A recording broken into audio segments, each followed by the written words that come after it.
کچھ اندازہ کر سکوں. کہہ رہے ہیں کہ رکعت میں شامل ہوں تو رکعت ہو جاتی ہے، جبکہ دوسری طرف کہا جاتا ہے کہ فاتحہ بہت امپورٹنٹ ہے اس کا. نہیں، نماز میں ساری چیزیں اہم ہیں. اصول یہ سمجھ لینا چاہیے کہ ایک ہوتا ہے عمومی قانون.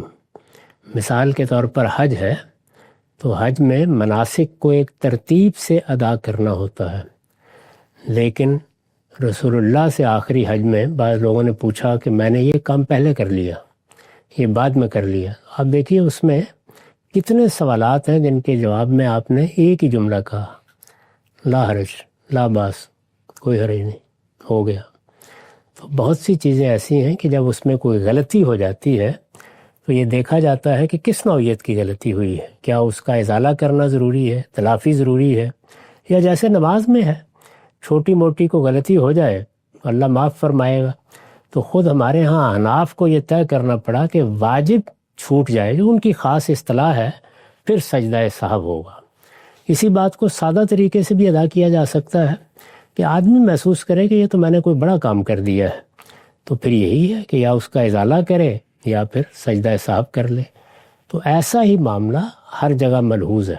عام حالات میں ہم نماز کے لیے آئیں گے، وقت پر آئیں گے، کوشش کرنی چاہیے تکبیر اولیٰ میں شامل ہوں. اب آپ آ رہے تھے، کسی وجہ سے دیر ہو گئی تو آپ آ کے شامل ہوئے، تو اس میں رسول اللہ صلی اللہ علیہ وسلم نے فرمایا کہ جو آدمی نے ایک رکعت پالی اس نے گویا نماز پالی. یہ بہت سے موقعوں کے اوپر، مثلا وقت نکل رہا ہے، سورج غروب ہونے کے قریب ہے، آپ کہیں سے آ رہے ہیں، تاخیر ہو گئی تو ایک رکعت پالی تو بس. اب رکعت سے کیا مراد ہے؟ یہ بالکل ایک عقلی سوال ہے. شروع سے آخر تک، یا اگر کچھ رہ بھی گیا ہے تو کیا؟ اس کا جواب فقہا نے یہ دیا ہے کہ اگر آدمی رکوع میں شامل ہو گیا ہے تو اس کو رکعت مل گئی.